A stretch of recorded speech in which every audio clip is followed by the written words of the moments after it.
in a stunning pre-draft move. The Bucks traded Giannis and Bobby Portis to the Heat. Miami get Giannis and Portis, and the Milwaukee Bucks receive Hero Ware, Jaquez Jr., who learned about that while he was in a pickup basketball game. I saw that. I love that cool video. Yeah. And I don't know if he's happy about that. They also get Jakusianis. I don't know if I butchered that name.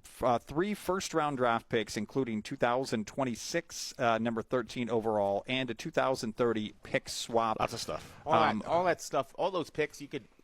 I don't even count those in there because they're not hit. You don't know what that is. Like that's 5-6 years on the road. That's not NFL first-round picks. That's like NBA first-round picks. You could swing and miss on the number 1 overall. We saw it. Yeah, so one of my friends on Facebook that I follow, that sometimes I'm like, I just got to get rid of this guy. He said he's happy because Bobby Portis is part of it too. Go ahead, Ernest. You want to go first? No one in the kind of events? Okay. No, go ahead. It's obviously the Heat had to do something. The problem, the fan base has been frustrated for the last 4 years. Mm-hmm. Granted, went to the finals 3 years ago, but still playing. Even doesn't count. The one before that probably doesn't count. 2020, the 2023 one doesn't count. Right. No, but look, they've been playing teams the last 4 years. So at some point, you had to either crab up the pot at some point and get a star. And Riley finally cashed in here. Now here's the thing: are the Heat better today than they were yesterday? Absolutely, they're a better team right now. Okay, are they the favorites to win the East? No, they're not. They're not favorites to win the finals. They're not favorites to win the East. They're still they are inching close to the conversation. There's still flaws with this deal, but they lost a lot of guys here, So and now they are, for the math I saw last night. You did math?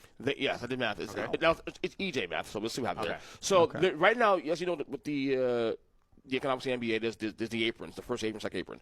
They are right now tucked into the first apron, and they're only $12 million away from being a second apron team, which means you got to pay even more money to sign anybody. So they have a lot of questions to answer. They lost Tyler Hero, who's a shooter. They need shooters bad. Mm-hmm. Tyler Hero's gone. Okay, Norm Powell's a free agent. He's probably going to be gone too, so they can't afford him because it's going to be his last big contract he can get.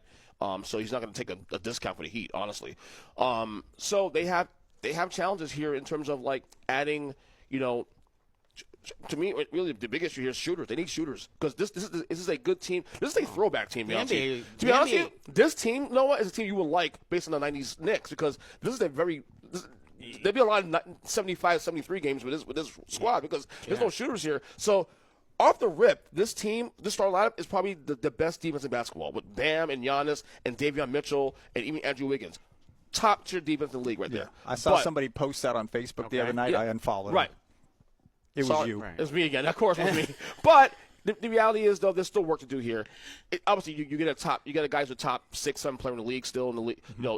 Not ascending, a little bit descending, a lot of injuries, but at the same time, the Heat, they had to go for broke here, and they did that. And look, the bottom line is with the Heat, there's a 3-year window to get something done here. Who's better, Brunson or Giannis? Who do you need? Right now, Brunson.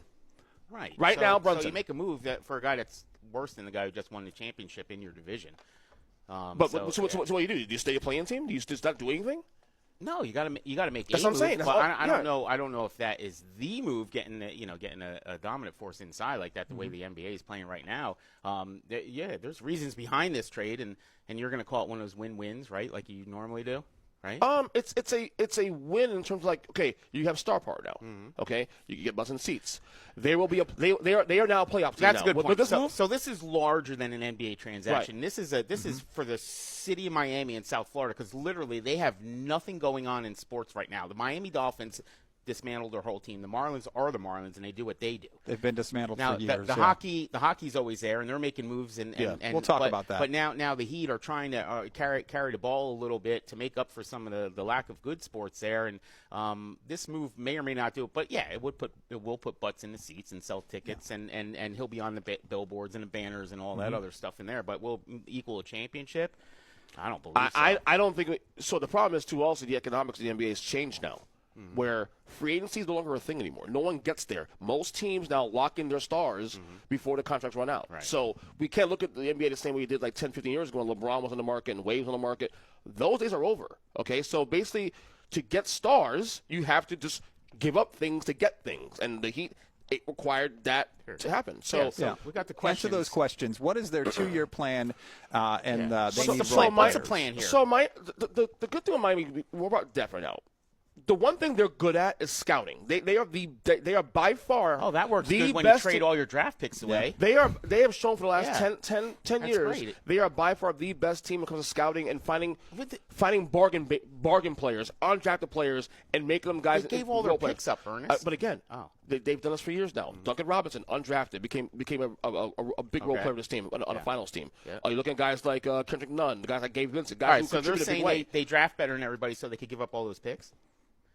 No, what I'm saying, they find guys second round in the draft, undrafted, G League, finding coals from the diamonds.